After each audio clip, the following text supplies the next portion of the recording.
A very good morning to all my dear students of class 6. Today I will teach you something from grammar. And before starting with the topic that I have decided to teach you today, I will discuss with you the marks division from class 6 to 10, which you have to follow now since all of you are promoted to class 6. Now students, from class 6 English exam, rather all the exams, you have to give for 80 marks. And the question is divided into 3 sections. Section A, which is the reading section, where you will get 2 comprehensions. And questions will be given from that comprehension. You have to go through them, that means read them thoroughly and answer all the questions given from the unseen comprehension. Then you will have section B, which is the writing and grammar section. That will have 30 marks. And then you will have literature section, which is of 30 marks. Okay. Now students, I just want to tell you in in language section, you are generally having a lot of topics which you have read in previous classes also. Just you will have a little bit elaborately. For that, I have decided to start my grammar class with sentences. And I have decided to teach this topic sentences into 3 parts. First, I will discuss with you what are sentences. Then we will do kinds of sentences, and then we will do the 2 parts of sentences, that is subject and predicate. Then we will discuss sentence, phrase and clause, and what is the difference between a sentence, a phrase and a clause. Now students, as we all know, what is a sentence? A sentence is a group of words which has complete sense. A sentence is a group of words which has complete sense. A sentence begins with a capital letter. A sentence ends with a full stop, sometimes with a question mark and sometimes with note of exclamation. So there is a punctuation after each sentence. A sentence must contain a finite verb, and a sentence must convey sense, full sense. It has to have a sense. It cannot be meaningless. Okay. Now, all of you know sentences are of 4 kinds. Okay. Assertive sentence or declarative sentence, interrogative sentences, imperative sentences, exclamatory sentences. Now students, assertive sentences are again called declarative sentences, and assertive sentences state something to us. Okay, assertive sentences give us a statement. Okay, like the earth moves round the sun. It is a sunny day. It declares us something. It gives us a statement. Okay, and at the end of assertive sentence we put a full stop. Then comes interrogative sentences. Interrogative sentences ask questions. Interrogative sentences ask questions. So sentences that ask questions are called interrogative sentences. Where do you live? How old are you? Do you read newspapers? So these are all interrogative sentences. And we have a question mark after interrogative sentences. Then comes imperative sentences. What are imperative sentences? Imperative sentences are used for commands, requests, advices, etc. Okay, command like go there, close the window, stop writing. These are all orders or command. Okay, request. Will you please give me a glass of water? Please give me a glass of water. This is a request. Please lend me your book today. That is a request. Okay. Then comes advices.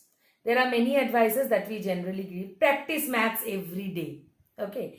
Generally, in imperative sentences, the subjects are implied. The subjects are implied. If I say go there, is there any subject? So the implied subject here is you go there. Okay. Give me a glass of water. So give me a glass of water. Is there any subject? The subject is implied. You give me a glass of water. Or Rima, you give me a glass of water. Or I will request her to give me a glass of water. Subject is not stated. In imperative sentences, subjects are generally implied. Okay. Then comes exclamatory sentences, students. All of you know what are exclamatory sentences? Exclamation means a sudden feelings or emotion. Exclamatory sentences show sudden feelings or emotions. What a nice dress. How beautiful you are looking. What a wonderful sight it is. Okay, these are all exclamations.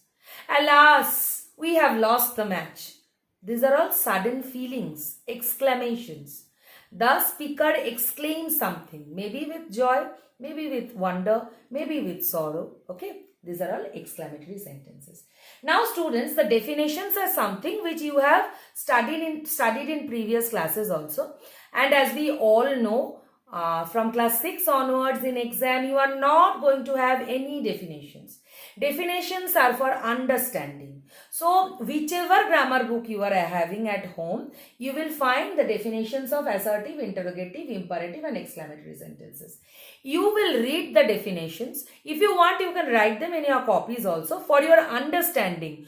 Do not mug up the definitions. Definitions are not going to come directly in the exam. You will understand the definition, accordingly you will solve the exercises. So definitions you prepare, whichever book you are having at home, you just prepare the definition. You can prepare the definition from class 5 grammar book also, no problem. Okay, then we will come to the most important part of sentences. Oh, one more thing I just forgot to tell you.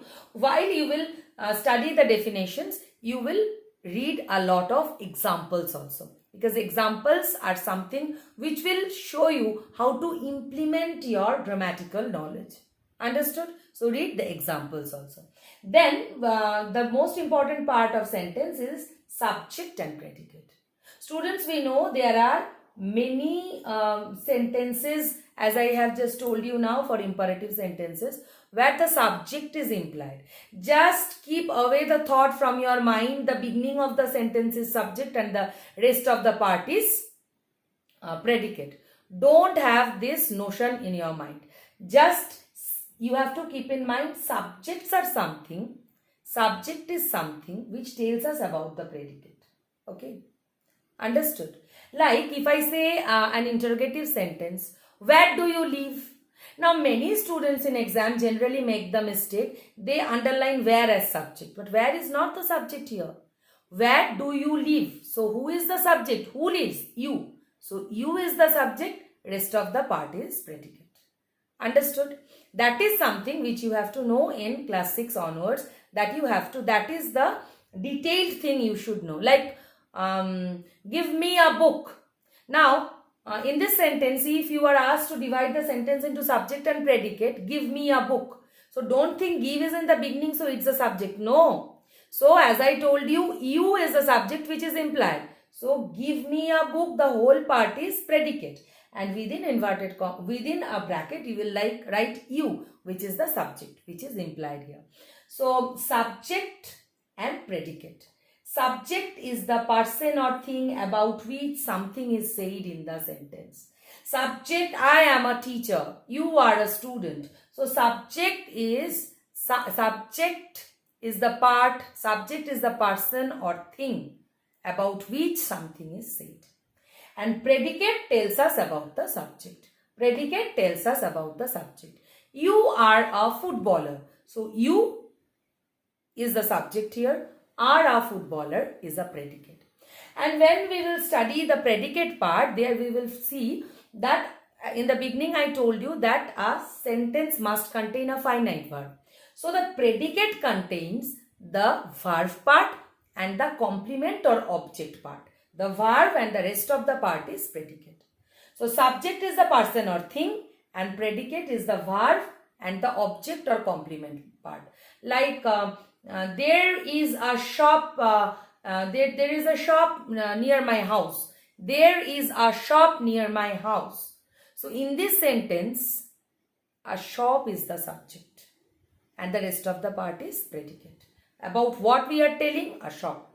So a shop is the subject, the rest is predicate. So gradually I will give you some more exercises which you will do. Students, as I am telling you, since you are not having the book, from wherever you are getting the worksheets, from your previous year's books, book also, from Google, from wherever you are getting any exercise, try to solve them. Okay. The more you will practice, your grammatical knowledge will be sound. Okay. So this is subject and predicate part. Next comes the difference between sentence, phrase and clause.